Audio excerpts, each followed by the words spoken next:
주일 예배 나오신 여러분 환영합니다. 이곳에 우리 성령님이 충만하게 임재하여 계신 줄로 믿습니다. 오늘 요한복음 22강 제목은 많은 표적을 보고도 믿지 않는 이유라는 제목을 가지고 함께 은혜 나누겠습니다.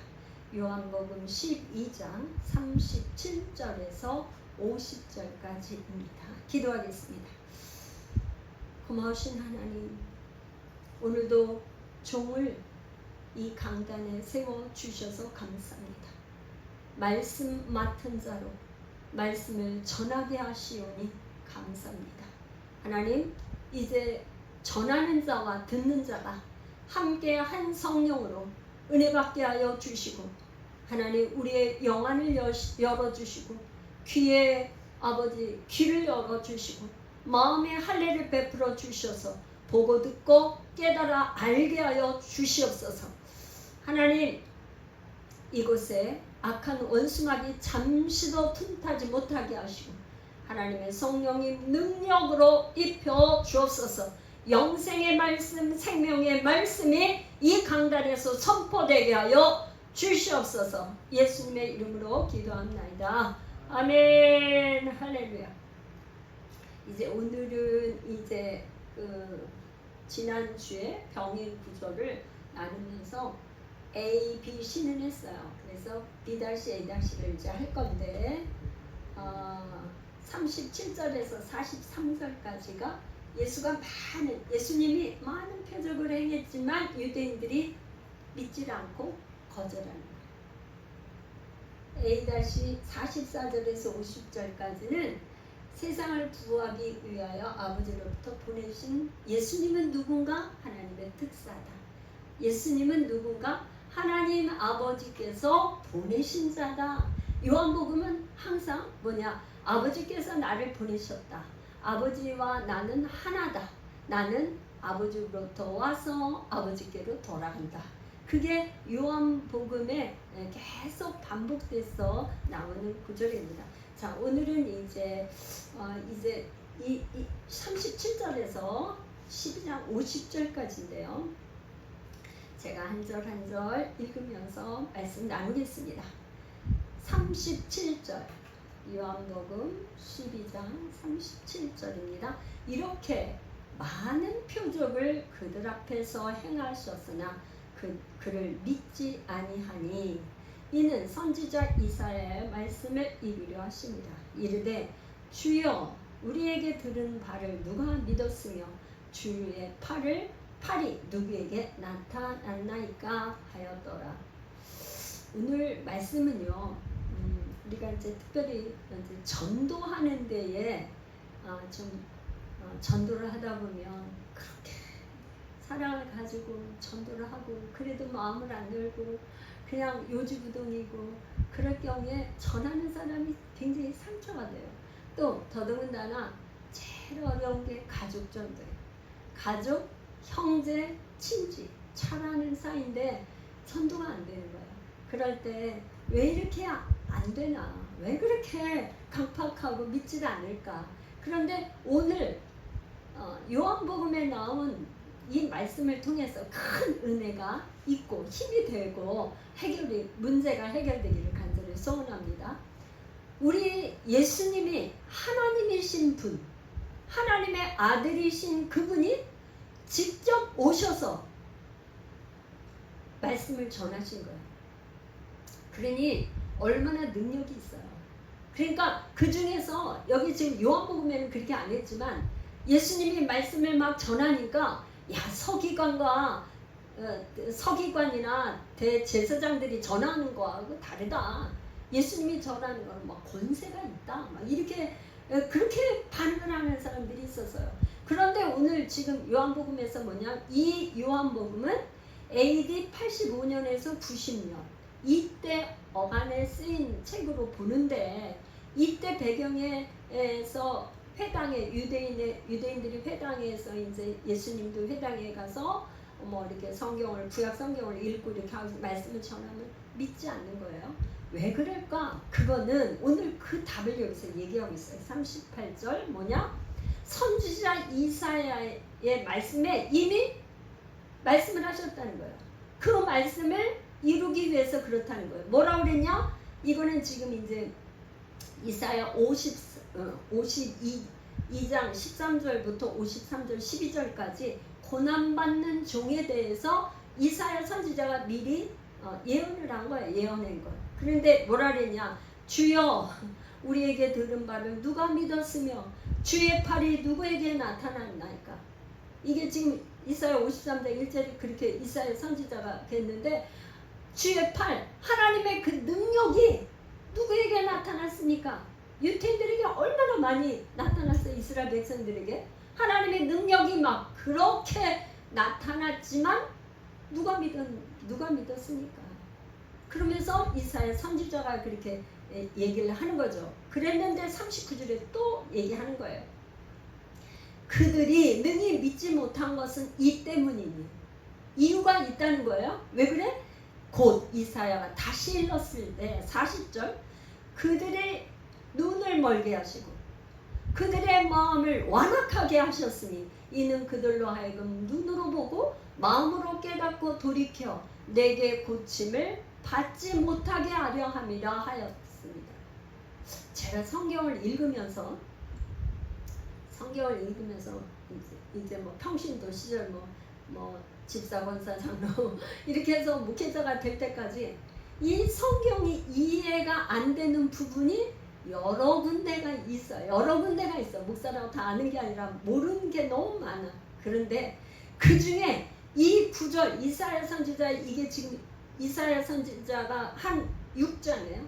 이사야 6장은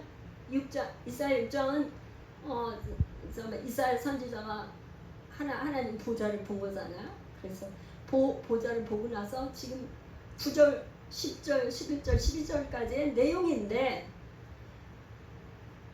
이 구절이 너무나 이해가 안 됐어요. 저는 정말. 왜 하나님은 우리의 눈을 멀게 하시지? 아니 보게 하셔야지. 아니 그들의 마음을 왜 완고하게 하시지? 아니 눈으로 보고 마음으로 깨달아 보게 하시고 고침받게 해야 되는데 아니 오히려 하나님은 뭐야? 눈을 멀게 하시는 거예요. 아니 그들의 마음을 완고하게 한다는 거예요. 이 구절이 저는 너무나 이해가 안 됐어요. 그래갖고 성경에 여기다 이렇게 퀘션을 크게 해놓고 우리 그래도 이해할 수가 없고 알 수가 없었어요. 그런데 이 구절은 여러 군데 나와요.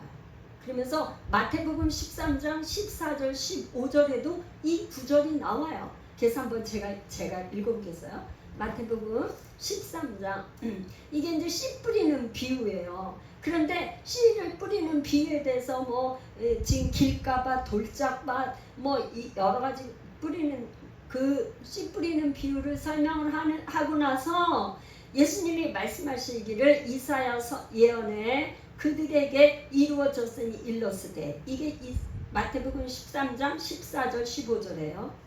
너희가 듣기는 들어도 깨닫지 못할 것이요 보기는 보아도 알지 못하리라. 이 백성의 마음이 완악하여져서 그 귀는 듣기에 둔하고 눈은 감았으니 이는 눈으로 보고 귀로 듣고 마음으로 깨달아 돌이켜 내게 고침을 받을까 두려워함이라. 아니 우리 하나님이 고침받을까 우리 하나님이 두렵다니 이게 웬 말이에요.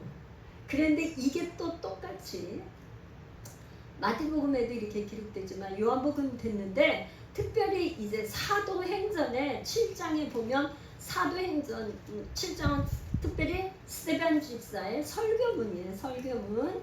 그런데 스데반 집사가 이제 쭉 설교를 하는데 7장 51절에 보면 뭐라 그랬냐면 목이 곧고 마음과 귀에 할례를 받지 못한 사람들아 너희도 너희 조상같이 항상 성령을 거스리리다. 그러니까 이 구절은 이제 이사야서의 본문으로 이제 돌아가 볼까요? 이사야서 이사야서 6장 본문으로 돌아가 보면 이사야서 6장 9절 10절 제가 읽겠습니다. 여호와께서 이르시되 가서 이 백성에게 이르기를 너희가 듣기는 들어도 깨닫지 못할 것이요 보기는 보아도 알지 못하리라 하여 이 백성의 마음을 둔하게 하며 그들의 귀가 막히고 그들의 눈이 감기게 하라. 염려하건대 그들이 눈으로 보고 귀로 듣고 마음으로 깨닫고 다시 돌아와 고침을 받을까노라 하시기로. 이 말씀을 듣고 나니까 이사야 선지자가 너무나 기가 막혀요. 그래서 질문을 해요.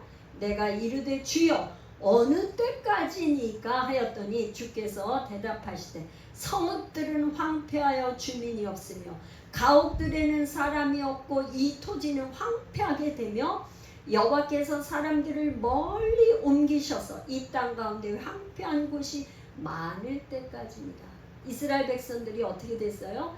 오직 여호와 하나님 유일신 하나님만 섬긴 게 아니라 바알 신도 섬기고 아세라 신도 쓰고 몰렉 신도 섬겨서 이렇게 말하자면 혼합신앙, 혼합주의 신앙으로 해서 북왕국은 완전히 이제 어떻게 돼?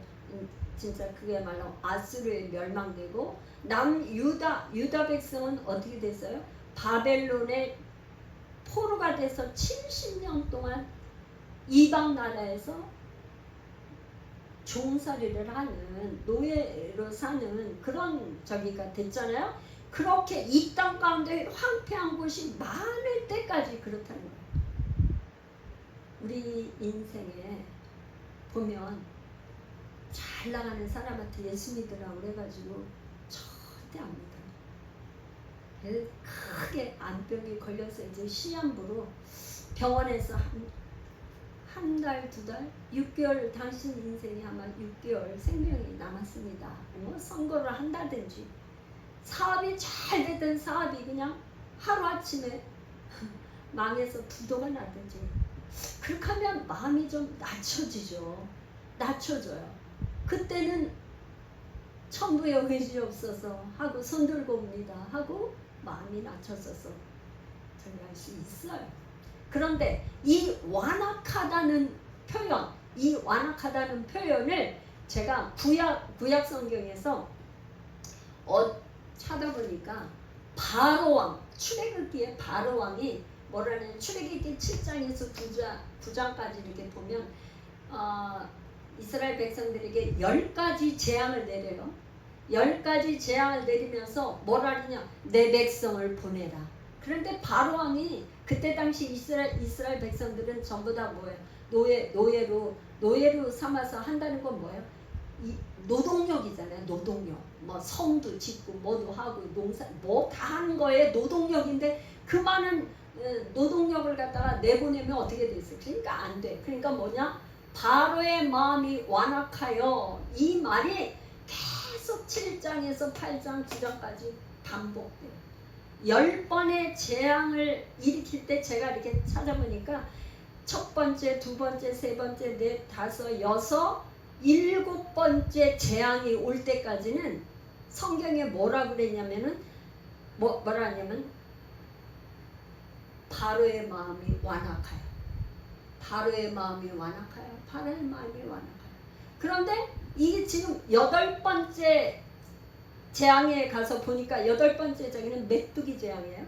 여기 그때 당시에 출애굽기에 이렇게 보면 10가지 재앙이 있는 피재앙, 개구리 재앙, 이재앙, 파리재앙, 전염병, 악성 종기, 우방, 메뚜기 이런 거는 그때 애굽 사람들이 신처럼 섬겼던 거죠. 우리가 생각할 때 메뚜기를 무슨 신으로 섬겨 그런데 거기에 애굽 그 시대에 있던 메뚜기는 이만한 조그만 메뚜기가 아니고 엄청 큰 메뚜기여서 그냥 농작물을 그냥 한순간에 다 먹어버리는 거잖아요. 그러니까 자기 힘으로 사람의 힘으로 어찌할 수 없으니까 신처럼 막 이렇게 그냥 섬기고 그랬던 거죠. 이런 신들을 다 하나님이 멸망시키는데 그렇게 7번째까지 그렇게 재앙을 내려도 바로의 마음이 완악해져서 이스라엘 백성들을 놓아주지 않았어요. 그런데 참 희한해. 출애굽기 10장에 가서 8번째 보니까 여호와께서 바로의 마음을 완악하게 하셨습니다. 이제 바뀌었어요.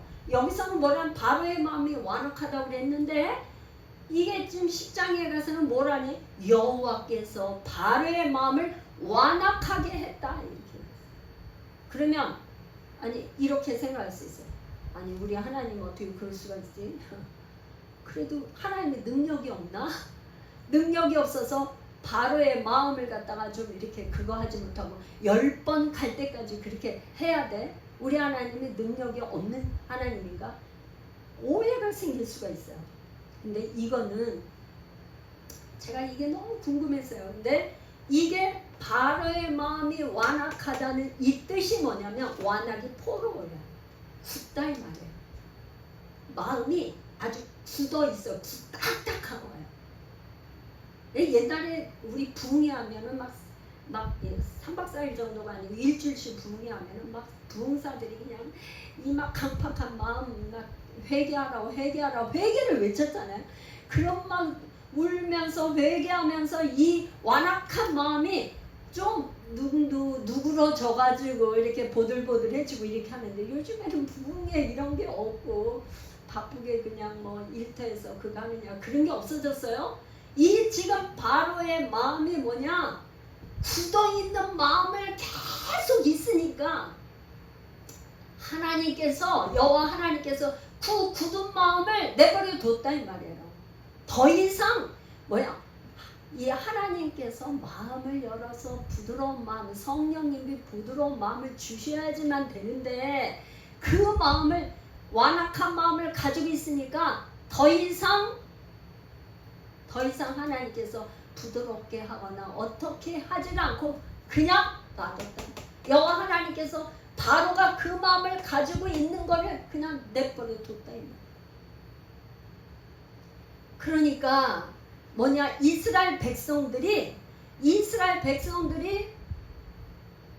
하나님을 여호와 하나님 유일신 하나님만 섬겨야 되는데 하나님은 창조주 하나님이면서 하나님을 섬기라고 이 우주 만물 창조하시고 사람을 만드시고 다 천지만 거는 만드신 거는 사람을 위해서 창조한 거예요. 그리고 다시 드리라고 했어요. 정복하라고 그랬어요. 그리고 번성하라고 했는데 오히려 어떻게 해요?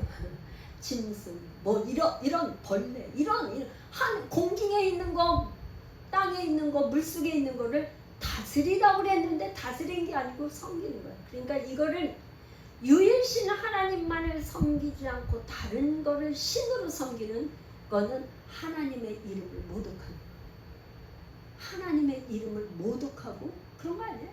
창조주 하나님만 섬겨야 돼요. 그러니까 유일신 오직 예수만 섬겨야 되는데 다른 신은 그러니까 하나님께서 이제 더 이상 간섭하지 않고 눈이 안 보이는 상태로 내버려두고 마음이 완고한 상태로 내버려두고 그냥 눈으로 뜬 눈은 있지만 보지 못하는 거예요. 귀는 있지만 듣지 못하는 거예요. 그거를 사도행전에서 아까 7장에 스데반 집사가 설교할 때 뭐라 그랬어요? 눈과 귀에 마음에 할례를 받지 못한 백성이라고 그냥 경고했잖아요. 그게 뭐냐? 할례는 찢는 거죠.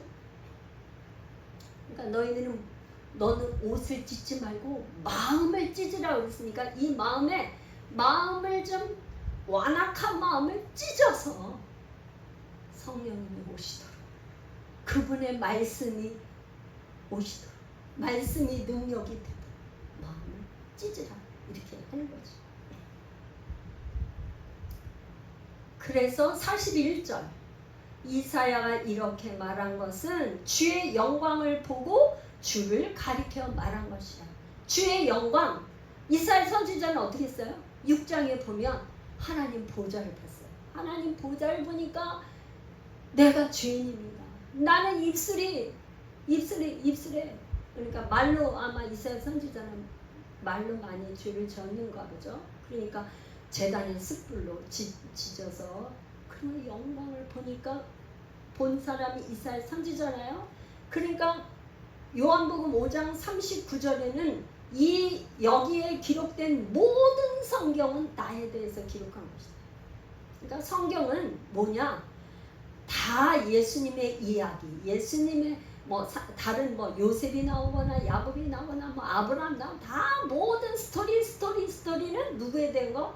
시편에 나온 거, 그 다음에 모세 오경, 창세기, 출애굽기, 레위기, 민수기, 신명기, 모세 오경, 이게 다 예수님의 이야기라는 거죠. 왜 그러겠어요? 하나님께서 천지 우주 만물을 창조하시고 창조하신 분은 자기를 알려주고 싶은 거죠. 그래서 출애굽기에서 10가지 재앙을 내리신 목적은 뭐냐? 이 재앙을 통해서 너희가 내가 여호와인 줄 알리라. 내가 여호와인 줄 알리라. 내가 여호와인 줄 알리라가 계속 반복이에요. 내 백성을 보내라. 너희가 내가 여호와인 줄 알리라. 하나님은 우리에게 가장 원하는 게 뭐냐? 돈을 많이 벌어서 이 땅에 빌딩 사고 뭐하고 막 하는 거, 그것도 축복받아서 그렇게 하면 좋지만 예수님을 알지 못하는 상태에서 돈으로 부유하게 되는 거 원치 않아. 하나님 첫 번째는 뭐냐? 가난하거나 부하거나 뭐하거나 건강하거나 건강이 없건 간에 하나님이 가장 원하는 거는 내 백성이 내가 여호와인 줄, 내가 하나님인 것을 알게 하는 거야. 그래서 호세아 선지자는 뭐라 그러냐? 우리가 여호와를 알자. 여호와를 아는데 어떻게? 힘써 여호와를 알자. 그래서 호세아 선지자가 그렇게 얘기하고 있어요. 그래서 여호와를 아는 것 42절 갑니다. 그러나 관리 중에도 그를 믿는 자가 많대. 바리새인들 때문에 드러나게 말하지 못하니 이는 출교를 당할까 두려워함이라. 이렇게 안 믿는 사람들이 많이 있지만 그러나 관리 중에 그래도 믿는 사람이 있다는 거죠. 그건 누구예요? 믿는 사람이 많이 있었어요. 그런데 바리새인들 때문에 드러내놓고 나 예수 믿어 이렇게 하지는 못하지만 이제 그거는 이유가 출교를 당할까. 이 출교는 요한복음의 그 쓰임 배경이 아주 중요한 단어예요. 출교라는 건 뭐냐? 공동체에서 아웃되는 거예요. 쫓겨나는 거예요. 공동체에서 쫓겨나는 거예요. 이 사람은 사회적 동물이죠. 동물이 아니고 사회적인 그 관계 속에 있죠.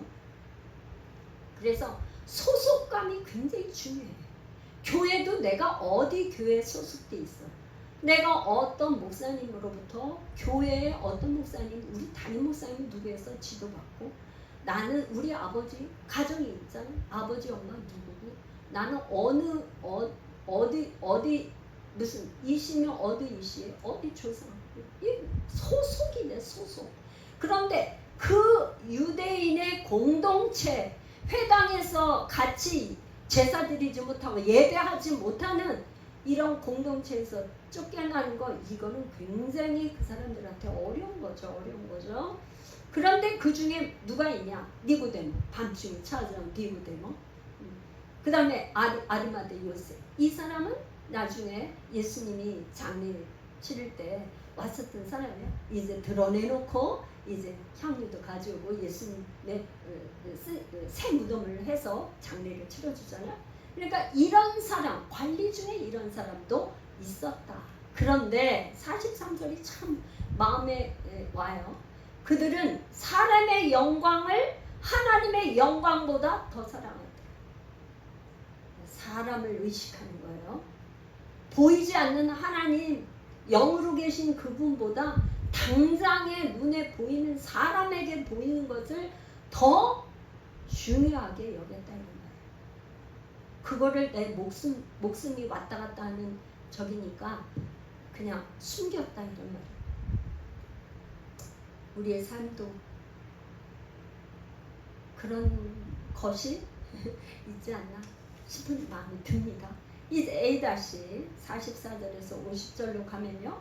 이제 44절 예수께서 외쳐 이르시되 나를 믿는 자는 나를 믿는 것이 아니요 나를 보내신 이를 믿는 것이며 나를 보는 자는 나를 보내신 이를 보는 것이니라. 그러니까 예수님은 하나님 아버지가 보내셨다는 거가 이 지금 구약에서는 예수님이 하나님 아버지가 보내셨다는 것을 설명하기 위해서 예표로 계속 나와요. 요셉도 아버지의 심부름으로 형들에게 갔다가 팔리는 거. 그다음에 또 다윗도 아버지의 심부름 그래서 전쟁터에 나가 있는 형들에게 곡식 이렇게 도시락 같은 거를 챙겨서 주면서 형들이 잘 있는가 보고 와라. 아버지의 심부름 때문에 다시 갔다가 골리앗을 이렇게 죽이는 그런 거죠. 그러니까 이 말하자면 다윗도 그렇고 요셉도 그렇고 모세도 뭐야? 하나님 아버지가 이스라엘 백성들을 구하기 위해서 애굽으로 보낸 자. 이게 보냄을 받는다. 이 오늘날 이 지금 이게 지금 성경에 있는 거가 이게 우리 땅에서의 일이 대사라고 보면 되죠. 우리 미국에 있는 저기 대통령이 한국에 모든 이 저기를 하려면 직접 올 수가 없으니까 미국 대사를 보내서 하고, 한국 사람은 한국 대사를 미국에 파견해서, 이게 대사잖아요. 대사, 보냄을 받은 자, 대사잖아요. 그러니까 예수님은 누구야? 하나님의 특사, 하나님의 대사, 하나님의 특사로 특별히 보내심을 받은 거다. 그러니까 나를 보는 자는 아버지를 본 거야. 아버지의 말을 예수님이 말하는 게 아니라 하나님 아버지가 말하는 대로 그 말을 하는 거예요. 대사는 그런 거잖아요. 대사는 자기 나라의 대통령이 지시하는 거를 대로 하는 거지, 대사가 여기 와서 자기 맘대로 하는 게 아니잖아. 예수님은 철저히 아버지께서 하시는 걸 보고, 아버지께서 일하시니 나도 일한다. 이 요한복음에는 큰 게 항상 그래. 아버지께서 일하시니까 나도 일한다. 그래서 베데스다 연못가에 있는 그 환자를 고친 것이, 병자를 고친 것이 아버지께서 그렇게 하시니까 안식일인데도 내가 고친다. 그런 얘기죠.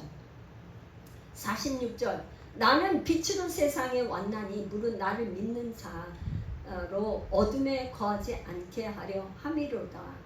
사람이 내 말을 듣고 지키지 아니할지라도 내가 그를 심판하지 아니하노라. 내가 온 것은 세상을 심판하려 함이 아니요 세상을 구원하려 함이로다. 그러니까 예수님은 이 믿지 않는 유대인들에게 계속 얘기를 하는 거예요. 빛으로 나오라. 어둠에 있지 말고 빛으로 나오라. 그러니까 빛과 어둠 대조잖아요. 어둠은 마귀, 사단, 밤에, 성경에서 요한복음에서는 밤에 찾아왔다. 뭐 어둠 이런 다 마귀, 사단이 일하는 때인 거죠. 예수님은 나는 생명의 빛이고, 빛으로 나오라는 거는 생명이 있는 거고, 예수님이 계신 빛으로 나오면 그 어둠의 죄악들이 다 드러나잖아요. 그런데 어둠에 있는 사람들은 빛으로 나오는 게 굉장히 어려워. 왜? 자기의 죄가 드러날까봐 빛으로 나오지 못하는 거죠. 그렇지만 예수님은 계속 나오라는 거죠. 그런데 이렇게 나오라고 할 때 안 나오는 거는 뭐냐? 나오면 구원받는 거고, 나오지 않을 때는 심판이 있는 거예요. 그러니까 구원과 심판이 동시에 일어나는 거예요. 나오는 사람은 구원받고, 나오지 않고 완악하게 마음을 닫고 있는 사람은 심판을 받는 거죠. 그런데 그 심판이 48절 나를 저버리고 내 말을 받지 아니하는 자를 심판할 이가 있으니 곧 내가 한 그 말이 마지막 날에 그를 심판하리라. 그러니까 지금 예수님께서 나는 세상을 구원하러 영생을 주기 위해서 왔어. 나는 심판하러 온 게 아니야. 근데 무엇이 심판이냐? 마지막 날에 내가 한 말이 말대로 그 말이 말씀이 심판한다. 말씀한 대로 말씀하려 믿으라 했는데 안 믿으면 불신앙이 돼서 지옥 가는 거죠. 49절 내가 내 자의로 말한 것이 아니요 나를 보내신 아버지께서 내가 말할 것과 이룰 것을 친히 명령하여 주셨으니 나는 그의 명령이 영생인 줄 아노라. 그러므로 내가 이루는 것은 내 아버지께서 내게 말씀하신 그대로 하시니라. 여기 명령이라는 말이 반복해 나오고 영생이라는 단어가 나와요. 이 영생은 요한복음 이제 17장 3절에 가면 뭐라고 했냐면 요한복음 17장은 예수님이 이제 마지막 이제 기도하는 기도문이에요. 그 내용은 아마 계속 이렇게 읽으면서 암송해도 좋은 그런 기도문인데 요한복음 17장 3절에 영생은 곧 유일하신 참 하나님과 그가 보내신 자 예수 그리스도를 아는 것이다. 영생은 영원히 사는 건데 이퀄 뭐냐? 참 하나님 그리고 그가 보내신 예수 그리스도를 아는 게 영생이라는 거예요. 무슨 말이냐? 알아야 믿죠. 우리가 모르면 믿을 수가 없어요. 그러니까 성경에서 안다, 그 다음에 믿는다, 그 다음에 따른다, 순종한다, 이게 같은 의미의 동의어라고 볼 수 있어요. 요한복음에서.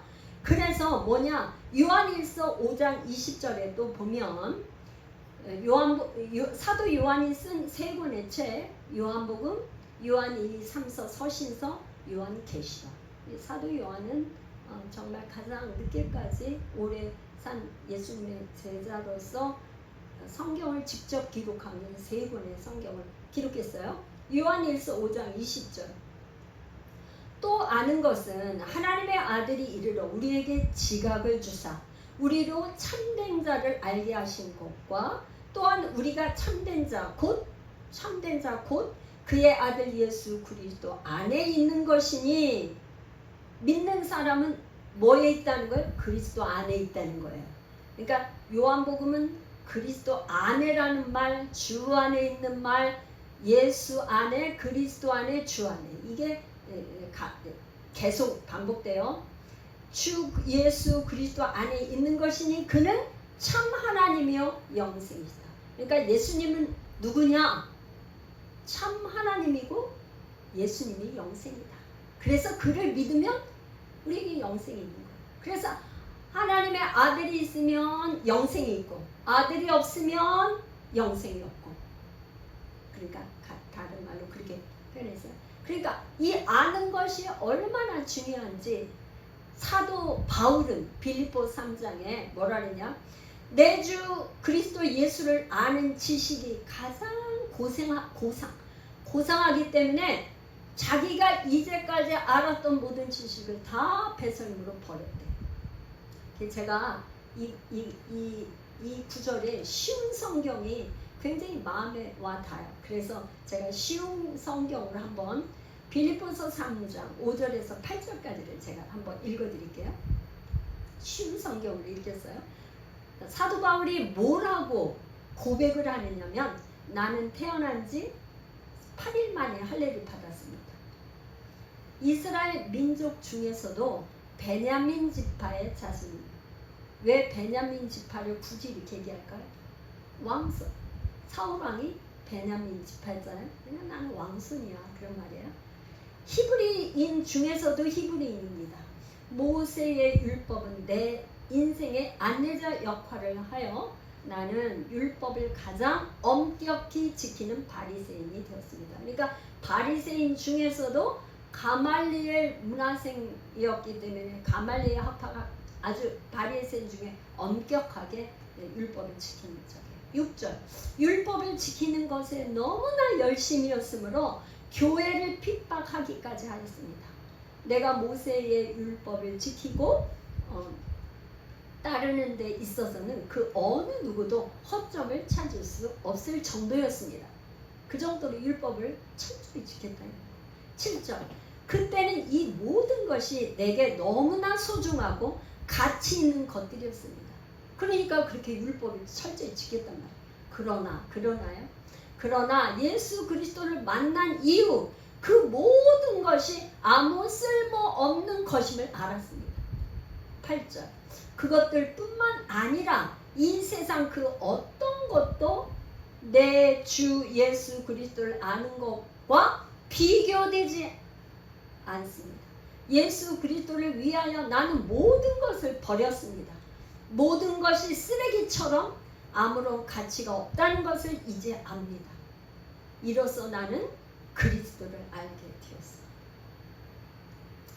우리가 왜 예수님을 참 하나님이시고 하나님의 아들이시고 우리의 구원자 되신 예수를 그렇게 오래 교회 다니면서 신앙생활을 해도 알지 못하는 것일까? 이 사도 바울의 고백을 보면 세상 것들로 너무나 우리가 가득 차 있어요. 버리지를 못해, 아까워서. 그런데 정말 예수님, 하나님 그분이 가치 있고 귀하고 그렇다면 거를 깨달아 알면 이게 너무 시시한 거죠. 시시한 거죠. 예를 들어서 누가 초등학교에서 배운 지식이 아무것도 모르다 초등학교 가보고 나니까 뭐 배우는 게 너무너무 그거에서 이게 최고라고 아주 뭐 좋은 옛날에는 국민학교였었는데 국민학교도 뭐 리라 국민학교 이렇게 막 노란 교복 입고 이렇게 스쿨버스 타고 이렇게 그랬잖아요. 굉장히 프라이드가 있었잖아요. 서울에서.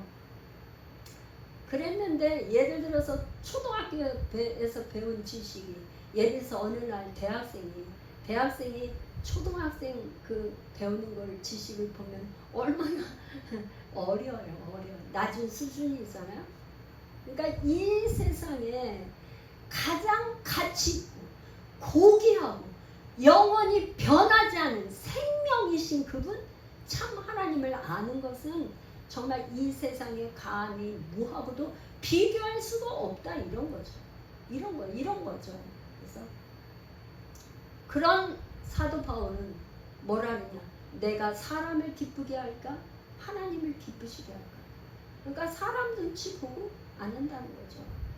하나님 마음에만 들게 하나님을 위해서 예수 그리스도를 위해서 완전히 그렇게 헌신하고 한다는 거죠.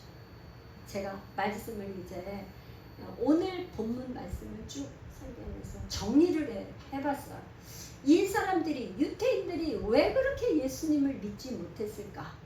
또 우리가 복음을 그렇게 전하는데 믿지 않는 내 형제 가족이나 내 형제 누구 뭐 하여튼 이웃 누구에게 내 친구 왜 이렇게 안 될까? 그거를 한번 좀 정리를 해봤어요. 많은 생각되네요. 많은 표적을 보고도 믿지 않는 이유가 뭘까? 안 믿는 사람들에게 뭐 그래 이런 얘기를 종종 해서 그럼 한번 표적을 보여줘봐. 예수님 믿게 한번 보여줘봐. 근데 오늘 유태인들이 뭐예요? 예수님이 얼마나 많은 표적을 보여줬어요? 많은 표적을 보였어. 물이 배나 포도주게 되고 38년 된 병자도 고쳤고 예수님 무리를 막 걸어하고 5,000명을 먹이는데 그 5,000명 정도가 아니라 2만 명 정도의 사람 보리떡 5개 물고기 2마리 한 번에 그냥 많은 사람을 먹여. 이런 기적을 다 성경에 기록된 거를 요한복음의 끝에 그래요. 뭐라 그러냐면 우리 예수님이 하신 일, 그 표적을 아마 일일이 다 기록하면 여기 온 세상에 다 풀지를 못할 것이다. 그렇게 많은 표적을 유태인들이 직접 봤다. 그런데도 안 믿어. 그 이유는 이사야 선지자의 글을 이루려 합니다. 하도 강팍하고 그 마음을 붙들고 있는 그 마음 때문에 그냥 예수님이 내버려 두고 은혜를 안 주. 그 성경에 뭐냐? 나는 은혜 줄 자에게 은혜를 주고 불쌍히 여길 자를 불쌍히 여기고 긍휼히 여길 자를 긍휼히 여긴다는 거예요. 하나님이 아무나한테 값싸게 은혜를 주는 게 아니라는 거예요. 은혜를 줄 자에게 준다. 사모하고 하나님 나에게 은혜를 주세요. 하나님 나를 긍휼히 여겨주세요. 그런 사람에게 은혜를 주고 긍휼히 여기지 하나님께서 은혜를 주는 게 값싸게 아무나 은혜를 주지 않는다는 그런 의미예요. 두 번째는 뭐냐? 요한복음 6장 65절은 뭐냐? 한번 제가 찾아서 읽어볼게요. 요한복음 6장 이거는 저기 오병이의 기적을 일으킨 다음에 예수님이 말씀을 하시잖아요. 하도 이 사람들이 믿지 않으니까 뭐라 하냐면 또 이르시되 그러므로 전에 너희에게 말하기를 내 아버지께서 오게 하여 주시지 아니하시면 누구든지 내게 올 수 없다 하였노라. 그러니까 예수님이 요한복음에서 그러니까 성경에 궁금한 거는 짝 말씀이 있어서 이렇게 찾는 거잖아요. 근데 요한복음에서 사도 요한이 직접 얘기한 건 아버지께서 내게 오게 하여 주시지 않으면 올 자가 없다. 아주 그냥 예수님의 단어를 하셨어요. 이거는 어쩌면 장로교에서 예정설. 그러니까 말하자면 창세전에 하나님께서 이미 우리를 다 먼 미래까지 창조주 하나님은 아셔요. 과거, 현재, 미래까지 다 아시기 때문에 하나님의 자녀를 택해서 불러서 예정해 놓은 거. 예정설이잖아요. 그러니까 아버지께서 오게 해 주셔야 된단 말이에요. 그러니까 우리는 전도하는 게 누구를 전도하는 거냐면 다 이 사람 저 사람 다 전도를 해. 그런데 그 중에 하나님께서 예정하셔서 택한 사람은 그 복음을 받아들여. 중간에 안 받아들여도 맨 마지막에 돌아가시기 전에 병상에서 임종 예배할 때라도 그렇게 받아들여. 저는 정말 지금까지 신앙생활 하면서 가장 감동인 게 첫 번째 복음사는 게 우리 시아버님이 허리가 많이 아프셔갖고 또 오시니까 제가 그랬어요. 아버님 교회 가면 병도 고친대요. 그렇게 그랬더니 우리 시아버님이 야 나는 너가 교회 가는 건 내가 뭐라고 막 말리질 않는다. 그런데 나는 제사를 지내야 되는데 내가 어떻게 교회를 가냐. 이 제사를 두고 어떻게 교회를 가냐. 그러니까 교회 가면 제사를 못 지낸다는 걸 우리 아버님이 알고 계신 거예요. 그랬는데 우리 아버님이 이제 병원에 입원해서 한 달 동안 입원해 있는 가운데 발견한 게 암이에요. 오래전에 그러니까 84년도네요. 그러니까 그때는 암 하면은 그냥 돌아가셨어요. 그래서 2달 만에 암 선고받고 2달 만에 돌아가셨는데 그 돌아가시기 전에 우리 시아버님이 제가 간병하고 거기서 있는 병원에서 이렇게 있는데 그냥 이 암이 번져갖고 간암에서 척추암까지 번져서 이 통증이 너무 심해서 마약, 몰핀이 3시간, 4시간 지나면 또 아프니까 계속 몰핀 주사를 맞아야 되는 거예요. 그러니까 잠시도 잠을 못 주무시는 거예요. 아파서 통증 때문에. 그러는데 잠시 좀 그거 하면 눈을 붙이고 주무시는데 또 깨가지고 저한테 그런 말 하세요. 야, 내가 이 조상을 섬기는 거, 제사 지내는 거, 산소 관리하는 거, 이거는 둘째가라면 서럽게 그렇게 열심히 했는데 다 소용없다. 왜 그러세요? 그랬더니 내가 눈만 감으면 조상 귀신들이 와서 몽둥이를 갖고 나를 때리니까 잠을 못 잔다. 나는 이제 조상한테 제사 지내는 거 다 소용없다. 그러니까 네가 믿는 그 교회를 믿겠다. 그러시고 믿고 돌아가셨어요. 그래서 우리 집이 다 그냥 우리 시아버님 대장이 예수 믿으니까 그냥 한 번에 전도가 됐어요. 그러니까 특별히 저는 그거가 지금도 생생해. 너무너무 지금도 생생해요. 돌아가신 지 오래 벌써 됐는데 우리 시어머니 우리 남편 다 예수 믿고. 근데 뭐냐, 그렇게 그냥 안 믿고 하다가도 하나님께서 택하신 백성은 돌아가실 직전에도 예수 믿게 됩니다. 그런 거죠. 아버지께서 오게 하시지 않으면 올 사람이 없다. 그러니까 그거는 뭐야? 성령님이 오셔야 돼요. 성령님이 오셔서 깨닫게 하셔야 됩니다. 우리 아버님이 그 꿈을 통해서 깨닫게 하신 것이 얼마나 감사한지 정말 하나님이 깨닫게 하셔야 돼요. 세 번째는 이 유태인들은 뭐냐, 이 예수님을 정치적인 메시아로 생각을 했어요.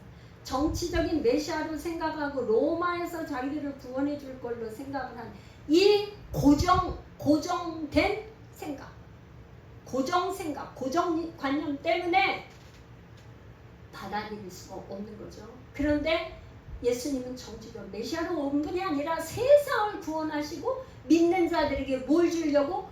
영생을 주시기 위해서 아버지께서 보내신 분, 아버지께서 보내신 구원자 메시아다.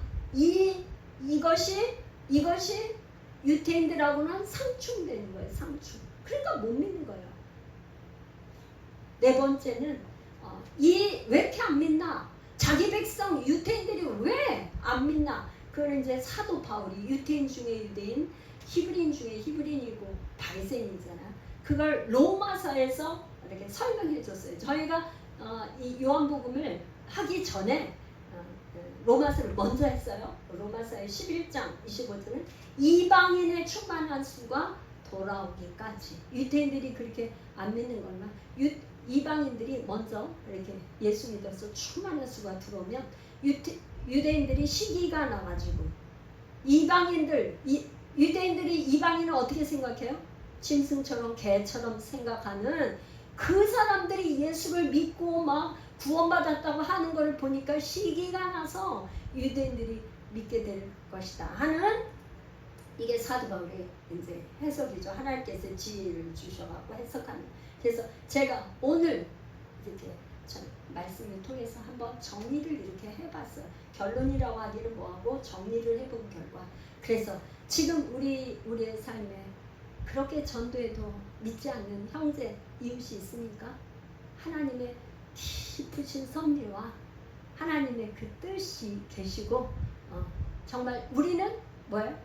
그 전도하는 사람이 꼭 그가 하는 때에 믿지 않는다고 실망할 건 없어요.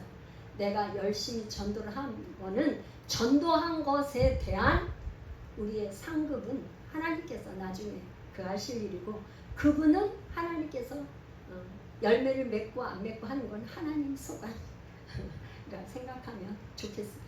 우리 이제 마무리하면서 통성으로 기도하기를 원하는데, 하나님 정말 우리가 예수 믿는 것이 얼마나 큰 은혜고, 기적 중에 기적은 우리가 예수를 알고 예수 믿는 것이 기적이죠.